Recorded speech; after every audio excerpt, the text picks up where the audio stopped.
खुलुमबाय दिनै मोनाबिलिनि खौराङाव बयखौ बरायनानै लाग्रोबाय। दासिमनि खौरांफोरा जाबाय गिबि खौराङाव दङ बे समाव नोंथांमोननि गेजेराव फोसावनो लादों सुंद'यै बिटिसि राजखान्थिनि खौरां।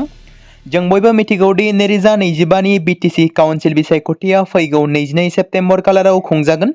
दिनैनि दिनाव बिटिसिनि मोनफ्रोमबो राजखान्थि दोलोआ फैगौ बिसायख'थिनि थाखाय सेथि खोलोबनि बिजाथिफोरनि फारिलाइखौ फोसावबाय। थांनाय माखासे सान सिगाङाव बिपिएफ आरो इउपिपिएल पार्टिया गावसोरनि सेथि खोलोबनि बबे बबे कन्स्टिट्युएन्सियाव बिसायख'थि गेलेगोन बैफोराव बिजाथिफोरनि मुंफोरखौ फोसावनाय बायदिनो एनडिबिनि गायसनगिरि मानगोनां रन्जन दैमारिनि आंगो बिनानाव अनजालि दैमारिनि दैदेननायाव दाजानाय एपिबि राजखान्थि दोलोआबो मैया मोन 17 बियाबफोराव गेलेगोननि बिजाथि फोसावनानै होदों।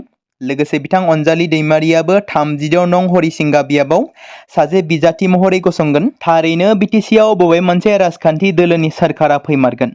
2025 बिटिसि बिसायख'थिनि उनाव बिटिसिआव सोर जिरायगोन सिएमनि मासियाव? नोंथांमोना सानो नामा रन्जन दैमारिनि बिनानाव डक्टर अनजालि प्रभा दैमारिया बिसायख'थियाव गोबां मासि लानानै सोरखार दागोन? नोंथांमोना सानोना अनजालि दैमारिया बिटिसिनि चिफ जागोन?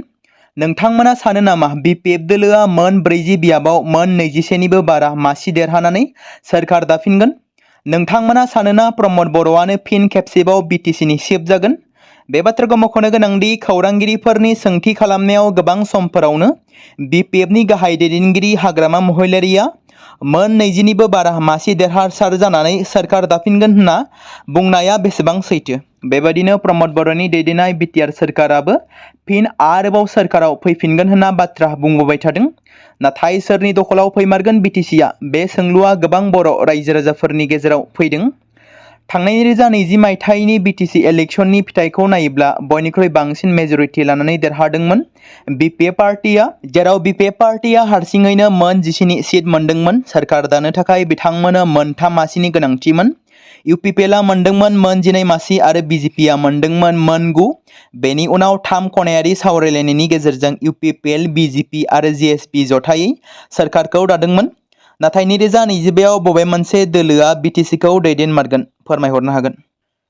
नैथि खौराङाव दङ आसाम आयेन आफादनि बुंथिगिरि बिश्वजित दैमारि आरो एमपि दिलीप सयकियानि हेंथायै बिबुंथि खालामदों इउपिपिएलनि दैदेनगिरि एबा बिटिआरनि इएम दावबायसा बर'आ। 2020 मायथाइयाव गोदानै बिश्वजित दैमारिनो बिसायख'थि गेलेनो रावबो जायगा होआखैमोन। बियाब नागिरनानै हालाय-हाफाय जानाय बिश्वजित दैमारिनो इउपिपिएलआ हगारनानै होदोंमोन पानेरि बियाबखौ। इउपिपिएलनि मदद आरो अननायाव एमएलए जानानै दिनै आसाम आयेन आफादनि बुंथिगिरि जानो हानाय बिश्वजित दैमारिया इउपिपिएल दोलोखौ बावगारलांनाया जुक्ति नङा। बे बाथ्राखौ बुंदों दावबायसा बर'आ। लोगोसे दिलीप सयकियाया एमपि महरै सायख'नायाव इउपिपिएलनि अननायावसो एमपि जादोंमोन। नाथाय बिथाङाबो इउपिपिएल दोलोनि मददखौ बावगारनानै दिनै बिथां दिलीप सयकिया आरो बिश्वजित दैमारि बायदिया इउपिपिएलखौ हुमखि होनो हानाय जाबाय होनना बुंथियो इएम दावबायसा बर'आ। थामथि खौराङाव दङ बावखुंग्रि बियाबनि इउपिपिएलनि बिजाथि रनजित बसुमतारीनि गासै साननाया फेलें जादों। 24 घन्टानि उनावनो हरिनागुरि प्राइमारिनि सुबुंफोरा बिपिएफ दोलोआव फिन आरोबाव फैफिननानै जयेन जाफैफिनदों। जयेन जाफैफिननाय सोद्रोमाफोरा बुंदोंदि गावसोरखौ इउपिपिएल दोलोनि सुबुंफोरा सिदायैनो लांना थांनानै माला गानहोदों, जेराव जयेन जानो थाङाखैमोन होनना बुंदों। मख'नो गोनांदि बावखुंग्रि बियाबनि बिपिएफ दोलोनि बिजाथि दनेश्वर गयारिया खौरां बिजोङाव फोरमायथिनाय बायदिब्ला इउपिपिएलनि बिजाथि रनजित बसुमतारीया सान्थिनि खोथा रायज्लायग्राया असान्थि खालामनो औवाबारि नायगावआव सेंग्राफोर बुथुमना दोनदों, बियो थारैनो गनायजाथावना। जोंनि ओनसोलनि रायजो राजाफोरखौ लाजि फोनांनोसो फैदों आरो इयुनाव माबाफोर जाथाय जायोब्ला इउपिपिएलनि बिजाथि रनजित बसुमतारीनि दाय जागोन होननाबो फोरमायो दनेश्वर गयारिया। मोनसे दुखुनांथाव जाथाय।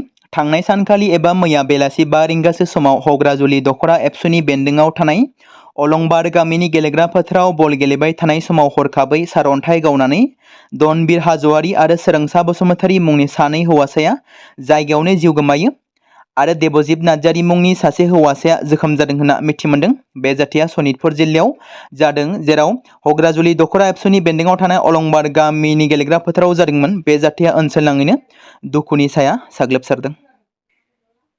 हादोरनि गाहाय मन्त्रि नरेन्द्र मोदीआ टकिय'आव 15थि भारत जापान बोसोरारि जथुम्मायाव बाहागो लानो थाखाय साननैनि दावबायनाय हाबाफारिजों दान्दिसे सम सिगां जापानाव सफैदोंमोन। बिथाङा सावरायमेलाव श्री मोदीआ जापाननि गाहाय मन्त्रि शिगेरु इशिबाजों दिपसिअ सोमोन्दोनि गासैबो बिथिंखौ नायबिजिरगोन आरो मोन्नै हादोरनि गेजेराव जर'खा सोलोआरि सोमोन्दोनि थाखाय फैगौ खोन्दोनि थाखाय बुहुमनां हेफाजाबखौ दावगाहोनायनि राहाफोरनि सायाव सावरायगोन। दावबायनायनि थाखाय गावनि थांनायनि सिगां फोसावनाय मोनसे बिबुंथियाव मोदीआ फोथायनाय फोरमायदों दि जापान आरो चीनआव बिथांनि दावबायनाया हादोरनि लुबैनाय आरो गोनांथिफोरखौ दावगाहोगोन आरो ओनसोलारि आरो बुहुमनां गोजोन रैखाथि आरो दिदोम दावगानायाव बिहोमा होगोन।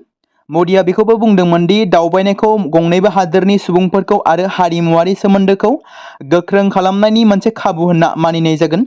जापान दावबायनायनि अनगायैबो नरेन्द्र मोदीआ हादोरगिरि शी जिनपिंनि हांख्रायनायाव तियानजिनआव चंदाइ हेफाजाब आफादनि जथुमाव बाहागो लानो थाखाय चीन दावबायगोन। थांनाय सानखालिनिफ्राय गोख्रों थाद'नाय गैयाजासे अखा हाबाय थानायनि जाहोनाव गुवाहाटीनि नोगोरमायाव माखासे थासारि सोमजिदों, जेराव दैबानानि जाहोनाव नोगोरमानि गोबां ओनसोलफोरा गोदोलांनो हमदों। दिनैसिमबो गुवाहाटीनि गुबुन गुबुन जायगाफोरा दासिमबो सोलायनो रोङै थासारिजों मोगा-मोगि जानांगासिनो दं। पान्जाबारि, 6 माइल, रुक्मिणीगांव, हाटीगांव, नुमलीगढ़, चटगांव, जयपुर, अनिलनगर आरो नवीन नगरजों लोगोसे नोगोरनि माखासे बाहागोफोरा लैथोबादि आबहावायाव सोलायनायनि उनाव नोगोरमा ओनसोलनि थागिबिफोरा थासारिया जोबोद गाज्रि जादों होननानै फोरमायथिदों। बेराफारसेथिं गोबां सुबुंफोरा गोग्गो लोंग्रा दैनि थाखायबो हालाय-हाफाय जानो गोनां जादों। सुबुंफोरा हान्था-मेलानि थाखायबो गोबां जेंनायाव गोग्लैनो गोनां जादों। उत्तराखन्डआव अखा हाबाय थानायनि जाहोनाव बृहस्पतिबारनि मोनायाव रुद्रप्रयाग आरो चामोली जिल्लाफोराव जोमै गावदोंमोन। जोमै गावनायनि फिथाइ महरै रायजोनि गोबां जायगाफोराव हा गिसिखानाय जाथाय सोमजिदोंमोन। बेखौ फोरमायनाय जादों दि गोबां नखरफोरा बायखोन्दा बाहागोनि सिङाव थाबथानानै दं आरो सासे आइजोनि जिउ खहा जानाय खौरां मोन्नाय जादों। रुद्रप्रयाग जिल्लानि बासु केदार ओनसोलाव थाद'नाय गैयै अखा हानाय आरो गिसिखानायनि जाहोनाव 1 डजननिबो बांसिन गामिफोराव गोबां खहा खालामदों। फोरमायबावनाय बायदिब्ला सा 18 निफ्राय लानानै सा 20 सुबुंफोरा दासिम गोमानानै दं। जिल्ला मेजिस्ट्रेट चन्दीप तिवारीनि बायदिब्ला जोमै गावनायनि उनाव बेखौ मिथिनो मोननाय जादों दि मफदआव थाग्रा तारा सिंह आरो बिथांनि बिसिया गोमानानै दं। बे समाव मोनसे गोनां फोसावथाय बर' सावथुन नायनानै मोजां मोनग्रा गासै बर' रायजो राजाफोरनि गेजेराव लानानै फैदों मोनसे बर'नि OTT प्लेटफर्म गोनां, जाय प्लेटफर्मनि गेजेरजों नोंथांमोना बर'नि गोदान सावथुनफोरखौ नुनो मोनगोन। थांनाय माखासे बोसोर सिगां बर'नि गेजेराव लानानै फैनाय निउबो एप बायदिनो फिन आरोबाव लानानै फैदों बर' रायजो राजाफोरनि थाखाय। बे बाथ्राखौ मख'नाया गोनांदि 2025 मायथाइनि जानुवारि दानाव ओंखारनाय आंगो स्ट्रीम मुंनि मोनसे OTT प्लेटफर्म गोनां निउबो एपनि गेजेरजों नोंथांमोना गोबांथार बर'नि सावथुनफोर जेरै ट्रेजेडी, रमान्टिक, एक्शन आरो कमेडीजों बुंफबनाय सावथुनफोरखौ नुनो मोनगोन। जेरै सनानि नखर, थांखि गैयै समाज, अनसुला आफा, हिर', बिमा बायदि बाजै, अर, थैसाम, वान्टेड, संदान आरो रं नाम्बार बायदि सावथुनफोरा मख'जाथाव। बेफोर सावथुनफोरखौ नायनो थाखाय नोंथांमोना गिबियावनो आंगो स्ट्रीम एपखौ गावनि मबाइलाव थानाय प्ले स्ट'रनिफ्राय डाउनल'ड खालामनानै लोगोसे इनस्टल खालामनानै गावनि मबाइल नाम्बारजों लग इन खालामनानै लाग्रोनांगोन। बेनि उनाव नोंथांमोना गोबांथार नुनो मोनै सावथुनफोरखौ गुगोल पे, फन पे आरो पेटिएमजों रं नाम्बार सावथुनखौ नायनो थाखाय 60 रां आरो संदान सावथुनखौ नायनो थाखाय 80 रां, वान्टेड सावथुनखौ नायनो थाखाय 60 रां, थैसाम सावथुनखौ नायनो थाखाय 60 रां बेबायदिनो गोबांथार नुनो मोनै सावथुनफोरखौ नायनो थाखाय सुबिदा खालामनानै होदों आंगो स्ट्रीम प्लेटफर्मआ। फिन नोंथांमोननि गेजेराव फोरमायबावनो लादों बर' सावथुन नायनानै मोजां मोनग्रा गासै बर' रायजो राजाफोरनि गेजेराव लानानै फैदों मोनसे बर'नि OTT प्लेटफर्म गोनां, जाय प्लेटफर्मनि गेजेरजों नोंथांमोना बर'नि नुनो मोनै सावथुनफोर जेराव गोजाम सावथुनफोरखौ नुनो मोनगोन। बे बाथ्राखौ मख'नाया गोनांदि 2025 मायथाइनि जानुवारि दानाव दिहुनजानाय आंगो स्ट्रीम मुंनि मोनसे OTT प्लेटफर्म गोनां एपनि गेजेरजों नोंथांमोना गोबांथार बर'नि ट्रेजेडी, रमान्टिक, एक्शन आरो कमेडीजों बुंफबनाय सावथुनफोरखौ नुनो मोनगोन। जेरै रं नाम्बार, संदान, वान्टेड, थैसाम, अर, बिमा बायदि बाजै, हिर', अनसुला आफा, थांखि गैयै समाज, सनानि नखर बायदि बायदि सावथुनफ्रा मख'जाथाव। बेफोर सावथुनफोरखौ नायनो थाखाय नोंथांमोना गिबियावनो आंगो स्ट्रीम एपखौ गावनि मबाइलाव थाखानाय प्ले स्ट'रनिफ्राय इनस्टल खालामनानै गावनि मबाइल नाम्बारजों लग इन खालामखांनायनि उनाव नोंथांमोना गोबांथार नुनो मोनै सावथुनफोरखौ गुगोल पे, फन पे आरो पेटिएमजों रं नाम्बार सावथुनखौ नायनो थाखाय 60 रां, संदान सावथुनखौ नायनो थाखाय 80 रां, वान्टेड सावथुन सावथुनखौ नायनो थाखाय 60 रां, थैसाम सावथुनखौ नायनो थाखाय 60 रां, बेफोरबायदिनो अर सावथुनखौ नायनो थाखाय 60 रां पे खालामनांगोन। बेबायदिनो गोबांथार नुनो मोननाय बर' सावथुनफोरखौ नायनो थाखाय सुबिदा खालामनानै होदों आंगो स्ट्रिम प्लेटफर्मआ।